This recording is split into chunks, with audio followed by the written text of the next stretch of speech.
Salut, salut, je vous salue très chers bien-aimés dans le Seigneur, que la grâce du Seigneur soit encore votre partage, notre partage ce soir. Nous revoici dans notre émission Aller à l'école de l'histoire de l'Église. C'est un cheminement, une promenade à travers l'histoire de l'Église, l'histoire ancienne, ce qui s'est passé depuis le début jusqu'à nos jours. Et l'objectif, c'est d'apprendre les grandes leçons que l'histoire de l'Église peut nous léguer aujourd'hui. Alors, rapidement, je crois que vous n'avez pas oublié ce qu'on avait dit la dernière fois. Et donc, ce soir, nous voulons continuer. Je voudrais vous parler de la vie ecclésiastique de la première Église. La première Église, la vie ecclésiastique de la première Église. Et la première Église était plurielle. C'est-à-dire que dans chaque localité, il y avait une assemblée locale. Il y avait une assemblée locale. Vous savez très bien que l'assemblée locale a une fonction très importante dans la vie de l'Église. C'est pourquoi il faut apporter tous les soins à l'Église locale ou bien à l'assemblée locale. Les premières églises étaient locales. Aujourd'hui, nous avons ce modèle des églises locales. Et finalement, après l'église locale, on parle de l'église nationale, on parle de l'église régionale. Je crois que dans toutes les dénominations et les ministères, c'est comme ça. Mais c'était des assemblées locales. Et ces assemblées locales, il y avait un ministère qui régissait ces églises locales. Il y avait celui que nous appelons le leader principal, pasteur, et qui était dans le collège des anciens. C'était un collège d'anciens qui conduisait les assemblées locales, et au sein de ce collège d'anciens, on dégageait celui qui doit apporter la parole de Dieu. Donc, il y avait celui-là. Il y avait aussi les diacres. Et ensuite, nous avons les membres. C'était comme ça que sont organisées les assemblées locales. Nous avons le collège des anciens. Au sein des collèges des anciens, celui qui doit porter la parole. Ensuite, nous avons les diacres qui doivent servir dans l'église. Et puis, nous avons ensuite l'assemblée. Et donc, c'était ça qui constituait l'église locale.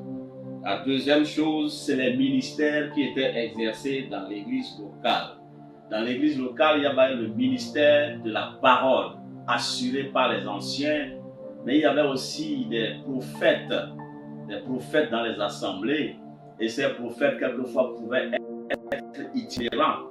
C'est-à-dire qu'ils pouvaient passer d'assemblée locale à une assemblée locale. Et dans une assemblée locale, il peut y avoir des prophètes, beaucoup de prophètes. Ensuite, il y avait les diacres qui assuraient l'ordre et la discipline dans l'église locale. C'était comme ça qu'est organisée la vie ecclésiastique de l'église, la première église. Après cela, nous avons le culte.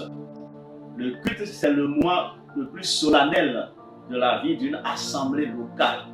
Le culte était organisé avec tout le respect, tout le sérieux, toute la discipline qu'il fallait. On ne faisait pas n'importe quoi, on ne faisait pas des tapages dans les cultes. Les cultes étaient soigneusement organisés, c'est d'ailleurs pour ça. Alors, et les diacres étaient là, ils étaient là pour assurer l'ordre et la discipline pendant les cultes. Et dans les cultes, il y avait un moment de louange, ils chantaient les cantiques. Et il y avait le moment de la prédication. Il y avait ensuite le moment de la prière. Ils mettaient beaucoup d'emphase sur la prière. Ensuite, ils mettaient l'emphase sur les collectes, les offrandes et les dons. Voilà, les dîmes aussi. C'est vrai que dans le Nouveau Testament, on n'a pas vu apparaître clairement cela, mais ce n'était pas nécessaire d'écrire ça, puisque c'était si évident qu'un peuple de Dieu doit donner ses dîmes pour soutenir l'œuvre de Dieu. Voilà, c'est très important. Donc voilà comment s'organisait le culte. C'était un moment solennel, un moment très important pour la vie des chrétiens. Ils venaient au culte dans l'objectif non seulement de partager la communion fraternelle, mais dans l'objectif d'adorer le Seigneur, dans l'objectif d'écouter la parole du Seigneur, dans l'objectif de prier. Les responsables d'église mettaient beaucoup de sérieux, mettaient d'importance à la prière parce que chaque chrétien vivait des difficultés, chaque chrétien vivait des problèmes. Et c'est le lieu d'intercéder, de crier fort vers le Seigneur en faveur de ces personnes qui avaient des difficultés. Je crois qu'aujourd'hui encore, on doit tout faire pour accorder une bonne place à ces choses, la parole de Dieu et la prière. Et finalement, le culte est réduit à la musique, à un aspect théâtral, folklorique, et on relègue la parole de Dieu et la prière au dernier rang. Ce n'était pas ça. Il y avait vraiment beaucoup d'emphase sur l'enseignement et la prédication, les proclamations prophétiques des prophètes qui se levaient pour encourager le peuple par les prophéties. Mais on priait aussi pour les malades, on priait pour tous ceux qui étaient dans le besoin et le Seigneur accomplissait beaucoup de choses dans la vie des membres. Aller au à l'époque signifiait aller déposer ses fardeaux au pied du Seigneur et revenir à la maison complètement déchargé, complètement guéri. Je crois que c'est des principes que nous devons garder en tête aujourd'hui et mettre de l'emphase sur des choses importantes. Après le culte, nous voyons qu'il développait une morale et une discipline chrétienne dans les assemblées locales. Morale et discipline chrétienne. Oui, le chrétien ne doit pas vivre comme le païen. Il mettait beaucoup d'accent sur la morale chrétienne, l'éthique chrétienne, des choses qu'un chrétien ne doit pas faire, des comportements qui ne sont pas appropriés à un chrétien. Et donc, chaque chrétien faisait tout pour marcher de manière digne de l'évangile. Et les enseignements des apôtres, des premiers chrétiens, mettaient beaucoup d'accent sur la morale du chrétien, sur l'éthique du chrétien, de la manière qu'ils doivent vivre pour être des témoignages vivants, pour que leur vie soit comme des évangiles, soit comme le livre ouvert que les païens vont lire pour connaître vraiment le Seigneur et se tourner vers le Seigneur. Oui, on ne vivait pas n'importe comment. Aujourd'hui, certains chrétiens ne veulent pas qu'on touche à leur vie chrétienne.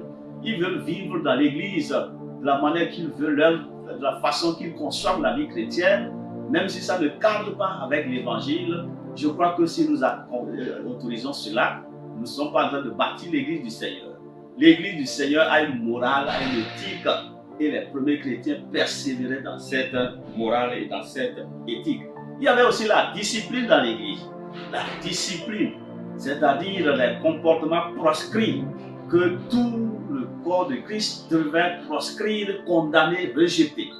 Et si quelqu'un tombait dans ce travers, alors l'église était unanime pour dire niet, pour dire non, nous ne sommes pas d'accord avec ce membre, et donc on le mettait sous discipline.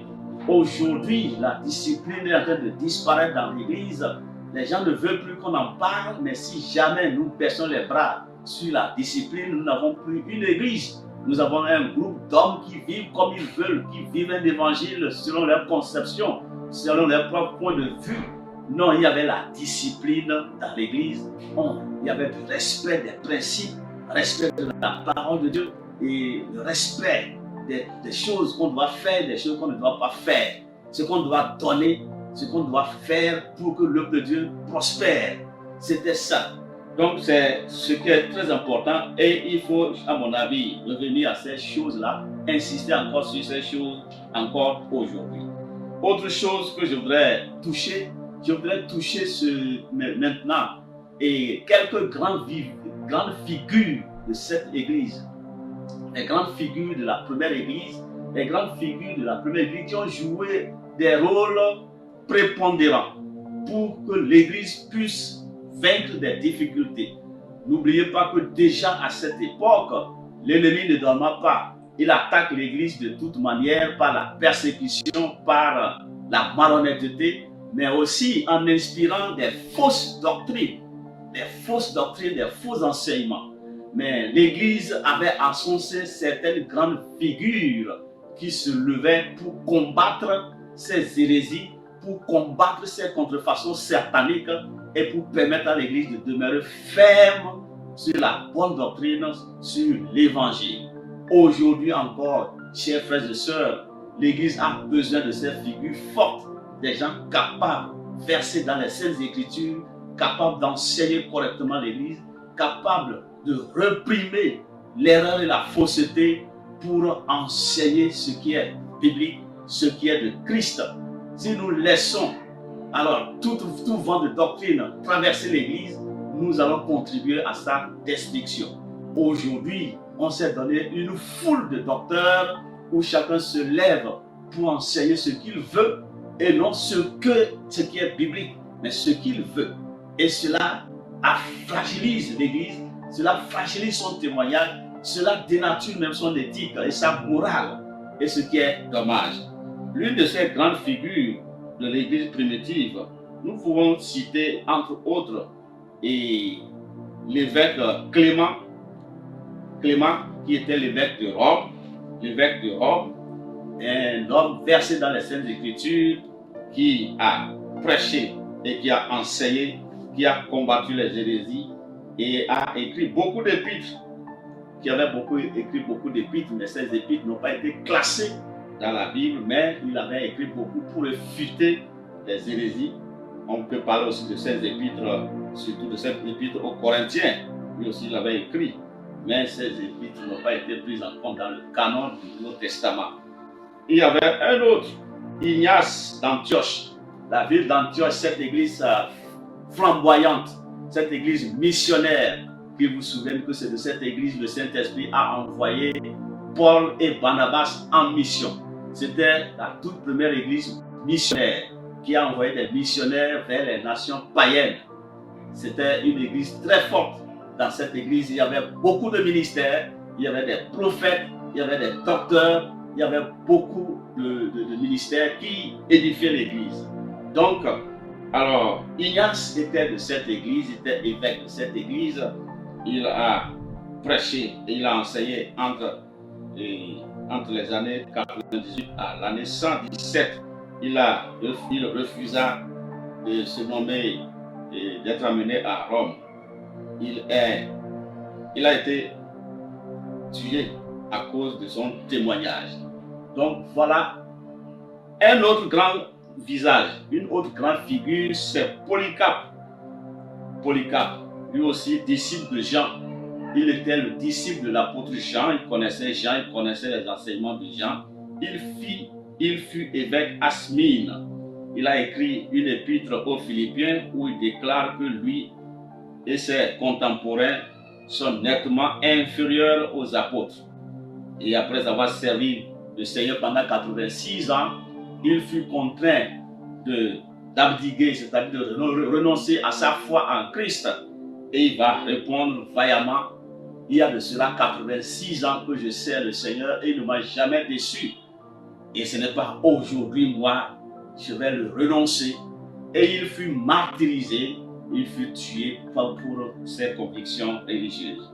Il y avait une autre grande figure appelée par Appias. Il était évêque de Hiérapolis et peut-être même il a connu l'apôtre Jean aussi.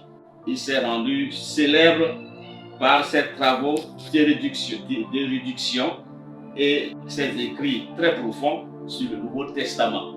Voyez, l'Église grandissait avec ces grandes figures, ces apologètes, ces défenseurs de la foi qui ont renforcé la foi et qui nous ont donné en héritage ce que nous avons aujourd'hui dans nos mains, que nous appelons les Saintes Écritures. Dieu a dû susciter ces hommes-là pour vraiment écrire, pour préciser la doctrine, pour insister sur la doctrine de Christ, pour que l'Église ne tombe pas dans les hérésies.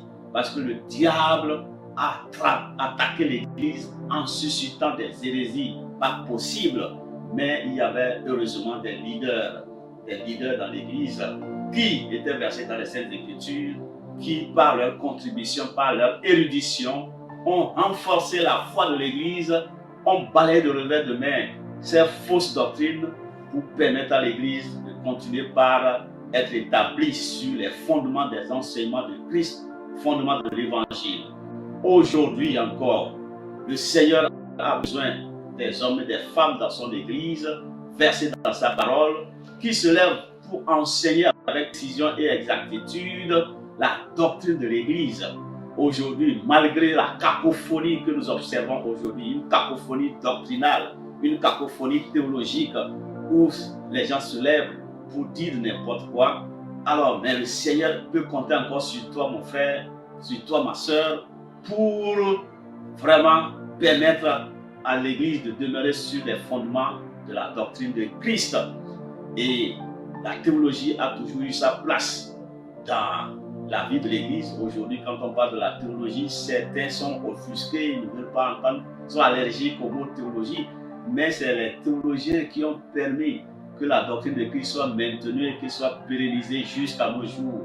Tu en as encore besoin aujourd'hui, peut-être de compter sur toi. Que la grâce du Seigneur t'accompagne et nous bénisse au nom puissant de Jésus.